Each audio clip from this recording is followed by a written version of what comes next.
നമസ്കാരം, ഏവർക്കും എജ്യൂക്കൺ ഇലക്ട്രിക്കിൻ്റെ പുതിയൊരു അധ്യായത്തിലേക്ക് സ്വാഗതം ചെയ്യുകയാണ്. അപ്പം നമ്മൾ കഴിഞ്ഞ കുറച്ച് ക്ലാസ്സുകളിലായിട്ട് assistant engineer KCB assistant engineer sub എഞ്ചിനീയറിൻ്റെ സിലബസാണ് കവർ ചെയ്തുകൊണ്ടിരിക്കുന്നത്. അതിൽ തന്നെ AC ഫണ്ടമെൻറ്റൽസ് എന്നാണ് കവർ ചെയ്തുകൊണ്ടിരിക്കുന്നത്. നമ്മൾ കഴിഞ്ഞ കുറച്ച് ക്ലാസ്സുകളിലായിട്ട് അത് തന്നെയാണ് കണ്ടിന്യൂ ചെയ്യുന്നത്. നമ്മൾ ഈ ഒരു ക്ലാസ്സിലും അതിൻ്റെ ബാക്കി സിംഗിൾ ഫേസ് AC സർക്യൂട്ട്സ് ആണ് നമ്മൾ ഈ ഒരു ക്ലാസ്സിൽ അറേഞ്ച് ചെയ്യാൻ പോകുന്നത്. അപ്പം നമ്മൾ ക്ലാസ്സുകൾ തുടങ്ങുന്നതിന് മുന്നിട്ട് നമ്മുടെ ചാനലിനെ പറ്റി പറയുന്നതാണെങ്കിൽ നമുക്ക് ഒരുപാട് റെസ്പോൺസ്, ഒരുപാട് കോൾസൊക്കെ വന്നിട്ടുണ്ട്. നല്ല രീതിയിൽ ക്ലാസ് എടുക്കുന്നുണ്ട്, നമുക്കൊരു ഫ്രണ്ട്സ് പറഞ്ഞു തരുന്ന ടൈപ്പിൽ നമുക്ക് മനസ്സിലാകുന്നുണ്ടെന്ന രീതിയിലൊക്കെ പറഞ്ഞ് കേട്ടതിൽ വളരെ സന്തോഷമുണ്ട്. കാരണം നിങ്ങൾക്ക് ഈ കോൺസെപ്റ്റ് ഞങ്ങൾ ഉദ്ദേശിച്ച് എന്താണോ അത് ഞങ്ങൾക്ക് ഇമ്പാർട്ട് ചെയ്യാൻ പറ്റിയെന്ന് പറയുന്നതിൽ വളരെ സന്തോഷമുണ്ട്. ഞങ്ങൾക്ക് ഈ കോൺസെപ്റ്റ് നിങ്ങളിൽ ബിൽഡ് ചെയ്യാൻ പറ്റിയെന്ന് പറഞ്ഞതിലും ഒരുപാട് സന്തോഷമുണ്ട്. പിന്നെ ഒരുപാട് പേര് വിളിച്ച് ചോദിച്ചിരുന്നു ഈ ഒരു ക്ലാസ്സിന് ഫീസ് സ്ട്രക്ചർ എങ്ങനെയൊക്കെയാണെന്നല്ല, ഫീസ് ഉണ്ടോ എന്നൊക്കെയുള്ള കാര്യം. ഞാൻ അതേ പറയട്ടെ, ഇതിനൊരു ഫീസും ഒരു കാര്യങ്ങളും ഇല്ല. നിങ്ങൾ കംപ്ലീറ്റ്ലി ഫ്രീ ആയിരിക്കും. നമ്മുടെ ഈ കംപ്ലീറ്റ് സിലബസ് കവർ ചെയ്ത് വീഡിയോ കുറച്ച് ലെങ്ത്ത് കൂടുതലൊക്കെ ആണെങ്കിൽ പോലും നമ്മൾ കംപ്ലീറ്റ് സിലബസ് കവർ ചെയ്യുന്ന രീതിയിലായിരിക്കും നമ്മൾ ഈ കംപ്ലീറ്റ് വീഡിയോസ് അറേഞ്ച് ചെയ്യുന്നത്. പിന്നെ ഈ ഒരു വീഡിയോസ് അറേഞ്ച് ചെയ്യുന്നതിൻ്റെ മെയിൻ ഉദ്ദേശം എന്ന് പറയുന്നത് നമുക്കൊരുപാട് വർക്ക് ചെയ്തുകൊണ്ടിരിക്കുന്ന ആളുകൾക്ക് ഉണ്ടായിരിക്കാം. അപ്പം അവർക്കെല്ലാം ഈ ഒരു ക്ലാസ് അറ്റൻഡ് ചെയ്യുക, അല്ലെങ്കിൽ ഈ ഒരു കോച്ചിങ് സെൻറ്റർ അഫോർഡബിൾ ഒന്നും ആയിരിക്കില്ല. കാരണം നമുക്ക് നോക്കിയാൽ തന്നെ മനസ്സിലാവും, ഈ ഇലക്ട്രിക്കലിൻ്റെ പരമായിട്ട് അല്ലെങ്കിൽ ടെക്നിക്കൽ പരമായിട്ട് എക്സാമിൻ്റെയൊക്കെ കോച്ചിങ് സെൻറ്റേഴ്സൊക്കെ വരുന്നത് വലിയ വലിയ സിറ്റീസിൽ, ഒന്നുകിൽ ട്രിവാൻഡ്രം, കൊച്ചി, കോഴിക്കോട് മെയിൻ സിറ്റി സെൻറ്ററിലേക്കായിരിക്കും ഈ ഒരു ടൈപ്പ് കോച്ചിങ് സെൻറ്റേഴ്സ് ഉണ്ടാകുന്നത്. അപ്പോൾ നമുക്ക് സാധാരണ റൂറൽ സെക്ടറിലുള്ള കുട്ടികൾക്കൊന്നും പെട്ടെന്ന് ഈ ഒരു ക്ലാസ്സുകൾ അഫോർഡബിൾ ആയിട്ട് ഉണ്ടാവില്ല. ചിലപ്പം വർക്കിൻ്റെ കാര്യങ്ങളുണ്ടാവും. അപ്പോൾ അതുകൊണ്ട് തന്നെ നമ്മൾ ഈ കംപ്ലീറ്റ്ലി നമ്മൾ ഈ ഒരു പഠനം നമ്മൾ ഉപേക്ഷിക്കും. അപ്പോൾ ഈ ഒരു പഠനം നമ്മൾ ഉപേക്ഷിച്ച് കഴിഞ്ഞാൽ പിന്നെ നമുക്ക് പഠിക്കാൻ പറ്റുന്ന ആളുകൾ വെച്ച് കഴിഞ്ഞാൽ ഈ ഒരു എക്സാമിന് വേണ്ടി മാത്രം നോക്കിയിരിക്കുന്ന ആളുകൾക്ക് ഉണ്ടാകും. അപ്പോൾ അവർ കുറച്ചുകൂടി ഇതിലൊരു ഫുൾ ഒരു എഫേർട്ട് എടുത്തിട്ട് ഇവർ പഠിക്കാൻ ശ്രമിക്കും, വേറെ നോക്കാതെ പഠിക്കാൻ ശ്രമിക്കുമ്പോൾ അവർക്ക് ലഭിക്കുകയും ചെയ്യും. അപ്പോൾ നമ്മളെപ്പോലെ പാവപ്പെട്ട കുട്ടികൾക്ക്, അതായത് പാവപ്പെട്ട കുട്ടികൾക്ക് എന്ന് ഉദ്ദേശിക്കുന്നത് റൂറൽ സെക്ടറിലെ ആളുകളെന്നല്ല, നമുക്ക് ഈ അഫോർഡബിൾ ആയിട്ട്, അതായത് വർക്ക് ചെയ്തുകൊണ്ടിരിക്കുന്ന സമയത്ത് നമുക്ക് വർക്കും ഒഴിവാക്കിയിട്ട് നമുക്ക് പഠിക്കാൻ പറ്റുന്നില്ല, അല്ലെങ്കിൽ കോച്ചിങ് ക്ലാസ്സിൽ അറ്റൻഡ് ചെയ്യാൻ പറ്റുന്നില്ല എന്ന് പറയുന്ന കുട്ടികൾക്ക് വേണ്ടിയിട്ടാണ് ഈ ഒരു ക്ലാസ്. നമുക്കറിയാം, നിങ്ങൾക്ക് എപ്പോൾ വേണമെങ്കിലും നമുക്ക് യൂട്യൂബ് ക്ലാസ്സുകളാണ്, നിങ്ങൾക്ക് എപ്പോൾ വേണമെങ്കിലും ഓപ്പൺ ചെയ്തൊക്കെ പഠിച്ചാൽ മതി. ഫ്രീ ആകുന്ന സമയത്തും അങ്ങനെയൊക്കെ പഠിക്കുന്നതിന് വളരെ കംഫർട്ടബിൾ ആയിട്ടുള്ളതാണ്. മറ്റേ ക്ലാസ്സുകളൊക്കെ നോക്കുകയാണെങ്കിൽ നമുക്കിപ്പം 2 ദിവസം ചില വർക്ക് ചെയ്യുന്ന കുട്ടികളാണെങ്കിൽ 2 ദിവസം മാത്രമേ ലീവ് ഉണ്ട്. ആ 2 ദിവസം നമ്മൾ ക്ലാസ്സിനും കൂടി അല്ലെങ്കിൽ കോച്ചിങ് സെൻറ്ററിൽ പോകുകയെന്ന് വെച്ച് കഴിഞ്ഞാൽ നമ്മൾ പൂർണ്ണമായും ഇതിനെ വെറുക്കും. അപ്പോൾ അതുകൊണ്ടാണ് ഇങ്ങനത്തെ ഒരു ചാനൽ, ഞങ്ങൾ അതൊക്കെ മനസ്സിലാക്കിയത് കൊണ്ടാണ് ഈ ഒരു ചാനൽ ഞങ്ങളിവിടെ സ്റ്റാർട്ട് ചെയ്യുന്നത്. നിങ്ങൾക്ക് എന്ത് ഡൗട്ട് ഉണ്ടെങ്കിലും എന്ത് സംശയം ഉണ്ടെങ്കിലും താഴെ പറയുന്ന നമ്പറിൽ വിളിച്ച് ചോദിക്കാം. അല്ലെങ്കിൽ എൻ്റെ ഫസ്റ്റ് വീഡിയോയിൽ ഞാനൊരു വാട്സപ്പ് നമ്പർ ഇട്ടിട്ടുണ്ട്. ആ ഒരു വാട്സപ്പിൽ നിങ്ങൾക്ക് കോൺടാക്റ്റ് ചെയ്യുന്നതാണ്. പിന്നെ മറ്റൊരു കാര്യം, നമ്മൾ ഒരുപാട് തെറ്റുകൾ വരുത്തി വെച്ചിട്ടുണ്ട്. ഞങ്ങളുടെ ഭാഗത്തുനിന്ന് ചെറിയ തെറ്റുകൾ വരുത്തിയിട്ടുണ്ട്. അതൊക്കെ തെറ്റുകളൊക്കെ വ്യക്തമായി ചൂണ്ടിക്കാണിച്ചെന്ന് ഒരുപാട് പേരുണ്ട്. അതൊക്കെ അറിഞ്ഞാൽ വളരെ സന്തോഷമുണ്ട്. തെറ്റുകൾ ഇനിയും ചൂണ്ടിക്കാണിക്കണം. കാരണം നമുക്കും പ്രോപ്പറായിട്ടുള്ള ഒരു ബുക്സോ ഒന്നുമില്ല. നമ്മൾ ഒരുപാട് ബുക്സ് റെഫർ ചെയ്തിട്ടും ഇൻ്റർനെറ്റൊക്കെ റെഫർ ചെയ്തിട്ടാണ് നമ്മൾ ഈ കണ്ടൻറ്റ് തയ്യാറാക്കുന്നത്. അപ്പം ചെറിയ തെറ്റുകൾ, മോസ്റ്റ്ലി തെറ്റുകൾ വരുന്നത് നമ്മുടെ MCQ ക്വസ്റ്റ്യൻസിലാണ്. അപ്പോൾ നമ്മളത് ഇമ്പ്രൂവ് ചെയ്തിട്ടുണ്ട്. നമ്മൾ മാക്സിമം നിങ്ങൾക്കത് മനസ്സിലാക്കുന്ന രീതിയിലേക്ക് ഇമ്പ്രൂവ് ചെയ്തിട്ടുണ്ട്. ആദ്യ തവണയൊക്കെ ചെറിയ തെറ്റുകൾ വന്നിട്ടുണ്ട്. ഒരു കൺഫ്യൂഷൻ്റെ പേരിൽ വരുന്ന തെറ്റുകളാണ്. അതൊക്കെ ചൂണ്ടിക്കാണിച്ചതിൽ വളരെ സന്തോഷമുണ്ട്. അപ്പം ഇനിയൊരു തെറ്റുകൾ വരാതിരിക്കാൻ ഞങ്ങൾ ശ്രമിക്കാം. പിന്നെ ക്ലാസ്സുകളൊക്കെ നിങ്ങൾ മനസ്സിലാക്കുന്നു എന്നറിഞ്ഞതിൽ ഒരുപാട് സന്തോഷമുണ്ട്. നമുക്ക് നോക്കുകയാണെങ്കിൽ ഞാനിത് അധികം പറയുന്നില്ല, നമുക്കിനി ക്ലാസ്സുകളിലേക്ക് പോകാം. പിന്നെ നമുക്ക് നിങ്ങൾ പഠിക്കാൻ തുടങ്ങുന്നതിന് മുന്നിട്ട് ആദ്യം തന്നെ പറയട്ടെ, കോൺസെപ്റ്റ് ബിൽഡ് ചെയ്യാൻ ശ്രമിക്കുക. ദയവ് ചെയ്ത് കോൺസെപ്റ്റ് ബിൽഡ് ചെയ്യാൻ ശ്രമിക്കുക. എന്ന് വെച്ചാൽ നമ്മൾ ഒരിക്കലും ഒരു ഓവർ ബർഡനായിട്ട് നമ്മുടെ തലച്ചോറിനകത്തേക്ക് കുത്തിക്കയറ്റേണ്ടതൊന്നുമല്ല. കാരണം നിങ്ങൾക്ക് ഈ സിലബസ് കംപ്ലീറ്റ് എടുത്ത് നോക്കിയാൽ മനസ്സിലാവും, ഒരുപാട് വാസ്റ്റ് സിലബസാണ്. സിലബസ് നോക്കുന്ന ഫസ്റ്റ് ഒരു എക്സാം പ്രിപ്പയർ തുടങ്ങുന്ന ഒരാളാണെങ്കിൽ ഫസ്റ്റ് സിലബസ് അല്ല ഡൗൺലോഡ് ചെയ്ത് നോക്കുക. അപ്പോൾ സിലബസ് ഡൗൺലോഡ് ചെയ്ത് നോക്കുന്ന ഒരാളാണെങ്കിൽ സിലബസ് കണ്ടു കഴിഞ്ഞാൽ പെട്ടെന്ന് തന്നെ അദ്ദേഹത്തിന് തന്നെ അൺകോൺഷ്യസ് മൈൻഡിലേക്ക് പോകും. എന്ന് വെച്ചാൽ ഇത്രയും വലിയ സിലബസ്, അത്രയും ചിലപ്പം എഞ്ചിനീയറിംഗ് എന്നൊരു ഫീൽഡിൽ 4 വർഷം പഠിച്ച മുഴുവനും ഈ ഒരു ചെറിയൊരു എക്സാം 100 മാർക്കിൻ്റെ എക്സാമിനുണ്ടാവും. അപ്പോൾ അവരപ്പം തന്നെ വിചാരിക്കും, വയ്യ എനിക്കിനി പഠിക്കാൻ വയ്യ. കാരണം അവർക്ക് അപ്പം തോന്നുന്നത് എഞ്ചിനീയറിങ്ങിന് ഞാൻ ഇത്ര കഷ്ടപ്പെട്ടിട്ടാണ് പഠിച്ചതെന്നുള്ളതാണ്. പിന്നെ ആദ്യം തന്നെ പറയട്ടെ, എഞ്ചിനീയറിങ്ങിനൊക്കെ നമ്മൾ പഠിക്കുന്നത്, ഇപ്പോൾ നിങ്ങളാണെങ്കിൽ ഞാനാണെങ്കിൽ ഇപ്പോൾ ഒരു എഞ്ചിനീയറിംഗ് പഠിക്കുന്ന സമയത്ത് ഒരുപാട് ഉഴപ്പിയിട്ടൊക്കെയാണ് നമ്മൾ പഠിച്ച് എങ്ങനെയെങ്കിലും പാസ്സാവട്ടെ, അല്ലെങ്കിൽ കുറച്ച് ബിറ്റൊക്കെ വെച്ചിട്ടായിരിക്കും നമ്മൾ എങ്ങനെയെങ്കിലും പാസ്സായി വരുന്നത്. ഞാൻ എല്ലാവരുടെ കാര്യമല്ല, കുറച്ച് പേരുടെ കാര്യം വെച്ചപ്പോൾ ഞാൻ പോലും ബിറ്റ് വെച്ചിട്ടൊക്കെ പാസ്സായ എക്സാമുകളൊക്കെ ഉണ്ട്. അപ്പം ആ ഒരു കോൺസെപ്റ്റ്, അപ്പോൾ നമ്മളവിടെ കോൺസെപ്റ്റല്ല മനസ്സിലാക്കുന്നത്, നമ്മൾ ജസ്റ്റ് എങ്ങനെയെങ്കിലും പാസ്സാവണമല്ലോ എന്ന രീതിയിൽ കോൺസെപ്റ്റ് മനസ്സിലാക്കുന്നവരുണ്ട്, ഇല്ല എന്നല്ല, പൂർണ്ണമായിട്ടില്ല എന്നല്ല. അപ്പോൾ അങ്ങനെയുള്ളവരുമുണ്ട്. അപ്പം നമ്മൾ ആ സമയത്ത് പോലും ജസ്റ്റ് എങ്ങനെയെങ്കിലും പാസ്സാവണം എന്ന രീതിയിൽ. അപ്പോൾ നമ്മളൊരിക്കലും കോൺസെൻട്രേറ്റ് ഇൻ ഡെപ്തിലേക്ക് നമ്മളൊരിക്കലും കാര്യങ്ങൾ അറിയാൻ പോകുന്നില്ല. അപ്പോൾ നമ്മൾ ഈ ഇങ്ങനത്തെ ഒരു മത്സര പരീക്ഷകളിലൊക്കെ മെയിൻ ഉദ്ദേശം എന്ന് പറയുന്നത് അവർ ഇൻ ഡെപ്ത് നോളജ് റെഫർ ചെയ്യാന്നുള്ളത്. അല്ല നിങ്ങൾക്ക് ഈ ഇക്വേഷൻ എങ്ങനെ ഡിറൈവ് ചെയ്യാൻ പറ്റും, ഈ ഇക്വേഷൻ അറിയോ എന്നുള്ള കാര്യം എന്നല്ല. ഇൻ ഡെപ്തായിട്ടാണ് നമ്മൾ കാര്യങ്ങൾ ചെയ്യുന്നത്. ഞാൻ നിങ്ങൾക്ക് 20 MCQ ക്വസ്റ്റ്യൻസ് ലാസ്റ്റ് പ്രാക്ടീസ് ചെയ്യുന്ന സമയത്തും അതുവരെ എൻ്റെ ക്ലാസ്സുകൾ പഠിച്ച ആളുകൾക്ക് ആ MCQ ക്വസ്റ്റ്യൻസ് വരുന്ന സമയത്ത് ചെറിയ ഡൗട്ട് വരും, ഇതങ്ങനെയാണെന്നുള്ളത്. കാരണം പൂർണ്ണമായി മനസ്സിലാക്കിയ ഒരാളാണെങ്കിൽ നമുക്ക് ആ ഡൗട്ട് അവിടെ വരാൻ സാധ്യതയില്ല. അതുകൊണ്ടാണ് പറഞ്ഞത് നമ്മൾ കോൺസെപ്റ്റ് മനസ്സിലാക്കിയെടുക്കുക. മാക്സിമം ഒരിക്കലും തലച്ചോറിന് ഓവർ ബട്ടണായിട്ട് ഒന്നും കുത്തി കയറ്റി നമ്മളൊന്നും പഠിപ്പിക്കേണ്ട. നമുക്ക് വളരെ റിലാക്സ് ആയിട്ട് ഇതിങ്ങനെയാണ് വരുന്നത്, ഇതാണ് ഇതിൻ്റെ കോൺസെപ്റ്റ് എന്ന് മനസ്സിലാക്കിയത്. കാരണം വെച്ചാൽ ഇലക്ട്രിക്കൽ എന്നൊക്കെ പറയുന്നത് ഫുള്ളി കോൺസെപ്റ്റുകളാണ്. കാരണം നമുക്ക് ഇൻ്റലക്ച്വലായിട്ട് വേറൊരു കാര്യങ്ങൾ നമുക്ക് ഇതിനകത്ത് ഉൾപ്പെടുത്തുന്നില്ല. ഫുള്ളി നല്ല ബേസ് കോൺസെപ്റ്റ് ഉള്ളതാണ് നമ്മുടെ ഇലക്ട്രിക്കൽ സബ്ജക്റ്റുകൾ എന്ന് പറയുന്നത്. കാരണം വെച്ചാൽ നമുക്കൊരു മോട്ടർ എടുത്താൽ പോലും അല്ലെങ്കിൽ ഒരു എന്ത് ഉപകരണം എടുത്താൽ പോലും ഇതെന്തുകൊണ്ടാണ് എന്ന് നമുക്ക് നമ്മുടെ സൈക്കിൾ AC സൈക്കിൾ വെച്ച് നമുക്കത് റെഫർ ചെയ്ത് കാണിച്ചു കൊടുക്കാൻ പറ്റും. അപ്പോൾ അത്രയും ഒരു റെലവൻ്റ് ആയിട്ടുള്ള ടോപ്പിക്കാണ് നമുക്ക് കോൺസെപ്റ്റ് ബിൽഡ് ചെയ്യുന്നതിന് വേണ്ടിയിട്ട്. അപ്പം ഞാൻ കൂടുതലൊന്നും പറയുന്നില്ല. ഞാൻ ഈ ഇത്രയും കാര്യങ്ങൾ പറഞ്ഞിരിക്കുന്നത് ഒരുപാട് പേർക്ക് ഇപ്പോഴും ചില സമയങ്ങളിലൊക്കെ ആ ഒരു അസിസ്റ്റൻറ്റ് എഞ്ചിനീയർ എക്സാം ഞാൻ എഴുതിയാൽ കിട്ടുമോ, അല്ലെങ്കിൽ എനിക്ക് ഇതിനൊന്ന് പഠിക്കാൻ പറ്റുമോ, എന്നെക്കൊണ്ട് സാധിക്കില്ല എന്നൊക്കെ വിചാരിക്കുന്ന ഒരുപാട് പേരുണ്ട്. അപ്പോൾ ഞങ്ങളുടെയൊക്കെ മെയിൻ ഉദ്ദേശം അവരെ പോലുള്ള ആളുകൾ എങ്ങനെയെങ്കിലും ഈ എക്സാം ഒന്ന് അറ്റൻഡ് ചെയ്യണം, ഈ എക്സാമിന് വേണ്ടിയിട്ട് അവർ ട്രൈ ചെയ്യണം എന്നാണ്. അതാണ് നമ്മൾ ഒരു ലാഭം പ്രതീക്ഷിക്കാതെ നിങ്ങൾക്ക് ഈ ഒരു ക്ലാസ്സുകൾ പ്രൊവൈഡ് ചെയ്യാം. ഈവൻ ഞാനാണെങ്കിൽ പോലും ഞാൻ നിങ്ങളെ പോലെയൊക്കെയുള്ള ഒരാളാണ്. അപ്പം ഞങ്ങൾ ഈ ക്ലാസ്സുകൾ പ്രൊവൈഡ് ചെയ്യുന്നതും അതുപോലുള്ള കുട്ടികളെ സഹായിക്കുന്നതിന് വേണ്ടിയിട്ടാണ്. അപ്പം അങ്ങനെയുള്ള ആളുകൾ മാക്സിമം 2-3 പേര് എന്നോട് വിളിച്ച് പറഞ്ഞിട്ടുണ്ട്, ഞങ്ങളിങ്ങനെ ജോലി ചെയ്യുന്ന സമയത്തും പഠിക്കാൻ പറ്റുന്നില്ല, അപ്പോൾ ഈ ഒരു ക്ലാസ്സുകൾ നമുക്ക് വളരെ ഹെൽപ്ഫുൾ ആയിട്ടുണ്ട്. അപ്പോൾ അതൊക്കെ അറിഞ്ഞതിൽ വളരെ സന്തോഷമുണ്ട്. അപ്പം നമ്മളിനി അങ്ങോട്ട് മുന്നോട്ട് പഠിക്കുന്ന സമയത്ത് കോൺസെപ്റ്റ് മനസ്സിലാക്കി എടുക്കുക. പിന്നെ നിങ്ങൾക്ക് ഇതിനെപ്പറ്റി കൂടുതൽ ടോപ്പിക്കോ നമുക്കല്ലെങ്കിൽ ഒരു വാട്സപ്പ് ഗ്രൂപ്പോ അല്ലെങ്കിൽ വേറെ ടെലിഗ്രാം ചാനലോ അങ്ങനെയൊക്കെ വേണമെങ്കിൽ പറഞ്ഞാൽ മതി. ഞങ്ങൾ എല്ലാ രീതിയിലുള്ള ഹെൽപ്പും നിങ്ങൾക്ക് പ്രൊവൈഡ് ചെയ്യുന്നതാണ്. താഴെ കൊടുത്തിരിക്കുന്ന അല്ലെങ്കിൽ വീഡിയോൻ്റെ അവസാനം നൽകുന്ന നമ്പറിൽ വിളിച്ച് കഴിഞ്ഞാൽ എന്നെ തന്നെ ഡയറക്റ്റ് കോൺടാക്റ്റ് ചെയ്യാം. അപ്പോൾ നമ്മളധികം ഇനി മുന്നോട്ട് പോകുന്നില്ല. നമുക്കിനി ഒരു ഫ്രണ്ട്ലി കോപ്പറേഷനിൽ നമുക്ക് ക്ലാസ്സുകൾ നമുക്ക് മുന്നോട്ട് കൊണ്ടുപോകാം. നിങ്ങളാരും ഞാനൊരു ടീച്ചറാണോ അല്ലെങ്കിൽ സാർ എന്നൊന്നും എന്നെക്കൂട്ടി വിളിക്കേണ്ട. എന്നോട് ഒരുപാട് പേര് വിളിച്ചിട്ടുണ്ട്, സാർ എന്നൊക്കെ വിളിച്ചിട്ടുണ്ട്. അതിനൊന്നും ആവശ്യമില്ല. സാറിന് വിളിക്കേണ്ട. എൻ്റെ പേര് മിഥിലേഷ് എന്നാണ്. എന്നെ മിഥിലേഷ് എന്ന് വിളിച്ചാൽ മതി. കോൺടാക്ട് ചെയ്യുന്നവർക്ക് വ്യക്തമായ കാര്യങ്ങൾ പറഞ്ഞാൽ മതി. നമ്മളും നിങ്ങളെപ്പോലെയുള്ള ഒരാളാണെന്ന് കരുതിയാൽ മതി. ഒരു ഫ്രണ്ട്സ് പറഞ്ഞു തരുന്നു, ഒരു ഫ്രണ്ട് എങ്ങനെയാണോ നിങ്ങൾ പഠിപ്പിക്കുന്നത്. നമ്മൾ ലാസ്റ്റ് എക്സാം ടൈമിലൊക്കെ നമുക്കൊരു ഫ്രണ്ട് പറഞ്ഞാൽ അതെങ്ങനെ ഉണ്ടായിരിക്കും, നമുക്കത് പെട്ടെന്ന് ക്യാച്ച് ചെയ്യാൻ പറ്റില്ല. ചിലപ്പം ആ ഒരു വർഷം മൊത്തം ഒരു ലെക്ചർ ക്ലാസ്സിലിരുന്ന ടോപ്പിക്ക് മുഴുവൻ ഒരു 5 മിനിറ്റ് കഴിഞ്ഞൊരു ഫ്രണ്ട് പറഞ്ഞു തന്നാൽ നമുക്കത് പെട്ടെന്ന് തലേക്കാര്യം നമുക്ക് എക്സാമിന് നല്ല ഹൈ ആയിട്ട് നമുക്കത് സ്കോർ ചെയ്യാനും പറ്റും. അപ്പം ആ ഒരു രീതിയിൽ നിങ്ങൾ ഈ ക്ലാസ്സുകൾ അറേഞ്ച് ചെയ്താൽ മതി. അല്ലാതെ ഇത് ഒരു ലെക്ചർ ക്ലാസ് ആയിട്ടൊന്നും നോക്കണ്ട. അപ്പോൾ ഞങ്ങളേതായ രീതിയിൽ മാക്സിമം ഞങ്ങൾ കോൺസെപ്റ്റ് മനസ്സിലാക്കി തരാനാണ് ശ്രമിക്കുന്നത്. അപ്പോൾ ഇനിയും പറഞ്ഞ് നമ്മൾ വീഡിയോൻ്റെ ലെങ്ത്ത് കൂട്ടുന്നില്ല. കാരണം ഒരുപാട് വീഡിയോസിൻ്റെ ലെങ്ത്ത് കൂടുതലാണ്.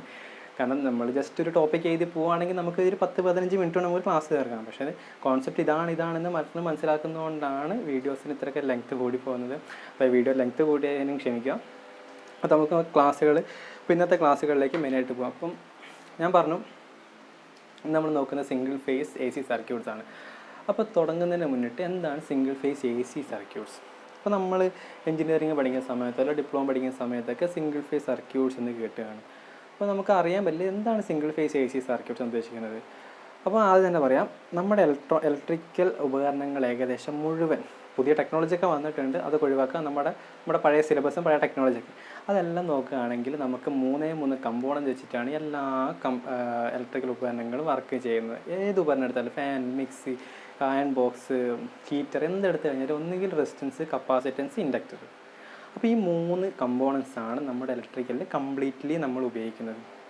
അപ്പോൾ ഈ ഒരു 3 കമ്പോണൻസ് അറേഞ്ച് ചെയ്തിട്ട് എങ്ങനെയൊക്കെ അറേഞ്ച് ചെയ്യാമെന്നത്, അല്ലെങ്കിൽ ആ ഒരു 3 കമ്പോണൻറ്റിൻ്റെ ഒരു കോമ്പിനേഷൻസിനാണ് നമ്മൾ സിംഗിൾ ഫേസ് AC സർക്യൂട്ട്സ് എന്ന് പറയുന്നത്. അപ്പം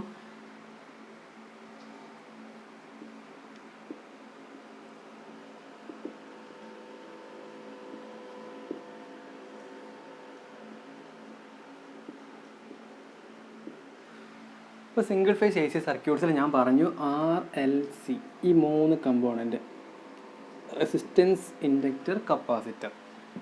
അപ്പം ഈ ഒരു 3 കമ്പോണൻസിൻ്റെ കോമ്പിനേഷൻസാണ് നമ്മൾ പറയാൻ പോകുന്നത്. അപ്പോൾ അതിന് മുന്നിട്ട് ഞാൻ പറയാം, നമുക്ക് എത്ര രീതിയിൽ നമുക്കൊരു കണക്ഷൻ കൊടുക്കാൻ പറ്റും? നമുക്കിപ്പം 2 അല്ലെങ്കിൽ ജസ്റ്റ് പറയുകയാണെങ്കിൽ നമുക്ക് 2 LED കിട്ടി. LED ബൾബ് നമ്മളൊരു 6 വോൾട്ട് ബാറ്ററിക്ക് അല്ലെങ്കിൽ ഒരു 1.5 ബാറ്ററിക്ക് കൊടുക്കുകയാണ്. നമുക്ക് ഏതൊക്കെ രീതിയിൽ കണക്ഷൻ കൊടുക്കാൻ പറ്റും? 2 രീതിയിൽ. ഒന്നുകിൽ സീരീസ് അല്ല പാരലൽ. അപ്പോൾ 2 രീതിയിലാണ് നമുക്ക് കണക്ഷൻ കൊടുക്കാൻ പറ്റുന്നത്. അപ്പോൾ ഈ RLC സർക്യൂട്ട്സ് ഈ ഒരു സിംഗിൾ ഫേസ് AC സർക്യൂട്ട്സിനും അതുപോലെ തന്നെ സീരീസ്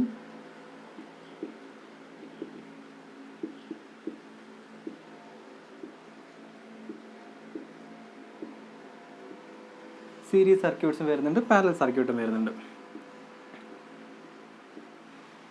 പിന്നെ നമ്മൾ നോക്കാൻ പോകുന്നത് കോമ്പിനേഷൻസാണ്. റെസിസ്റ്റർ, നിങ്ങൾക്കറിയാം, റെസിസ്റ്റർ, ഇൻഡക്ടർ, കപ്പാസിറ്റർ. ഇത് നമ്മൾ എങ്ങനെ കണക്ട് ചെയ്യുന്നു അല്ലെങ്കിൽ ഇതിൻ്റെ കോമ്പിനേഷൻസ് എങ്ങനെയാണെന്ന് നമുക്ക് അടുത്ത് നോക്കാം. അപ്പോൾ നമുക്ക് നോക്കുകയാണെങ്കിൽ നമുക്ക് ഇതിൻ്റെ കോമ്പിനേഷൻസ് RL ഒരു കോമ്പിനേഷനാണ്, LC ഒരു കോമ്പിനേഷനാണ്, RC ഒരു കോമ്പിനേഷനാണ്, RLC ഇതൊരു കോമ്പിനേഷനാണ്. അപ്പോൾ ഈ കോമ്പിനേഷൻസിനൊക്കെ നമുക്ക് 2 രീതിയിൽ കണക്ഷൻ കൊടുക്കാം. ഇപ്പം നമുക്ക് RLCൻ്റെ കേസ് എടുത്ത് നോക്കാം. ഈ RLC സർക്യൂട്ട് ഇതാണ് RLC. ഇതിൽ ഞാനിപ്പം ഇങ്ങനെ കണക്ഷൻ കൊടുത്തു കഴിഞ്ഞാൽ, ഇവിടെ ഒരു വോൾട്ടേജ് സപ്ലൈയും കൊടുത്തു കഴിഞ്ഞാൽ എനിക്കിതിനെ പാരലൽ ആണെന്ന് പറയാം. അത് നമ്മൾ നേരെ മറിച്ച് ഞാനിതിനെ ഈ ഒരു രീതിയിൽ കൊടുത്തു കഴിഞ്ഞാൽ അത് സീരീസ് ആണ്. നമുക്ക് എല്ലാവർക്കും അറിയാവുന്ന ഒരു കോൺസെപ്റ്റാണ്. അപ്പം നമുക്ക് ഈ 3 അല്ലെങ്കിൽ ഈ ഒരു കോമ്പിനേഷൻസിനെ ഏതൊക്കെ രീതിയിൽ നമുക്ക് കണക്ഷൻ കൊടുക്കാം എന്നുള്ളതാണ് സീരീസ് ആൻഡ് പാരലൽ. അപ്പം ഇത്രയേ ഉള്ളൂ സിംഗിൾ ഫേസ് AC സർക്യൂട്ട്സ് എന്ന് വെച്ച് കഴിഞ്ഞാൽ. റെസിസ്റ്ററിൻ്റെയും ഇൻഡക്ടറിൻ്റെയും കപ്പാസിറ്ററിൻ്റെയും പല രീതിയിലുള്ള കോമ്പിനേഷൻസ്, അത് ഏത് 2 കണക്ഷൻസിൽ അല്ലെങ്കിൽ ഏതൊക്കെ രീതിയിൽ കണക്ഷൻ കൊടുക്കാം എന്നുള്ളതാണ് നമ്മുടെ സിംഗിൾ ഫേസ് AC സർക്യൂട്ട്സ് എന്ന് പറയുന്നത്. അപ്പം നമുക്ക് ഇത്രയുള്ള സിംഗിൾ ഫേസ് ഇനി കൂടുതൽ ബോധരേണ്ട കാര്യമില്ല. മൊത്തത്തിൽ കംപ്ലീറ്റ്ലി ഈ ഒരു സിംഗിൾ ഫേസ് AC സർക്യൂട്ട്സ് ഇത്ര മാത്രമേ ഉള്ളൂ. അപ്പോൾ നമുക്കിനി അടുത്ത സിംഗിൾ ഫേസ് AC സർക്യൂട്ട്സിൻ്റെ നമ്മൾ ഇന്ന് എടുക്കാൻ പോകുന്ന ക്ലാസ്സുകളിൽ അറേഞ്ച് ചെയ്തിരിക്കുകയാണ് റെസൊണൻസ് എന്ന് പറയുന്ന ഒരു ഫിനോമിന. അത് ഞാനിപ്പം വ്യക്തമായി തരുന്നില്ല, ഞാൻ ക്ലാസ് നമുക്ക് മുന്നോട്ട് പോകുന്ന സമയത്ത് അതൊരു വ്യക്തമാക്കാം. എന്നിരുന്നാൽ നമുക്ക് ഈ ഒരു കോൺസെപ്റ്റ് മനസ്സിലാക്കാൻ പറ്റും. റെസൊണൻസ് എന്ന് പറയുന്ന ഒരു ഫിനോമിന ഈ ഒരു RLC സർക്യൂട്ട്സിലൊക്കെ ഉണ്ടാകുന്നതാണ്. RLC സീരീസ് സർക്യൂട്ട് ആണെങ്കിലും പാരലൽ സർക്യൂട്ട് ആണെങ്കിലും നമ്മൾ RLCയുടെ റെസൊണൻസ് മാത്രം നോക്കുന്നുള്ളൂ. അപ്പം ആ ഒരു കോൺസെപ്റ്റാണ് റെസൊണൻസ്. അപ്പം ഇതും നമ്മൾ ഇന്നത്തെ ക്ലാസ്സിൽ കവർ ചെയ്യാൻ പോകുന്നുണ്ട്. പിന്നെ നോക്കുന്നത് ക്യൂ ഫാക്ടർ അല്ലെങ്കിൽ ക്വാളിറ്റി ഫാക്ടർ. എന്താണ് ക്വാളിറ്റി ഫാക്ടർ എന്നൊക്കെയുള്ള കാര്യങ്ങളാണ്. അപ്പം നമുക്ക് ഈ ഒരു ക്യൂ ഫാക്ടർ നമ്മൾ ചെറിയൊരു ടച്ച് ചെയ്ത് മാത്രമേ പോകുന്നുള്ളൂ. കാരണം വെച്ചാൽ നമുക്ക് കമ്മ്യൂണിക്കേഷനിൽ വരുന്ന സമയത്ത് ഈ ഒരു RLC സർക്യൂട്ട്സും ക്യൂ ഫാക്ടറൊക്കെ കുറച്ച് ഡീപ്പായിട്ട് നോക്കാണ്ടാവും. നമ്മൾ ജസ്റ്റ് ഒന്ന് എന്താണ് കോൺസെപ്റ്റ് മനസ്സിലാക്കി മാത്രമേ പോകുന്നുള്ളൂ. പിന്നെ ഇതിനൊക്കെ ഫസ്റ്റ് ക്ലാസ്സിന് മുന്നേ നമുക്ക് നോക്കാനുള്ളത് പവർ ട്രയാങ്കിളാണ്. പവർ ട്രയാങ്കിളിനകത്ത് നമുക്കറിയാം ആക്റ്റീവ് പവർ,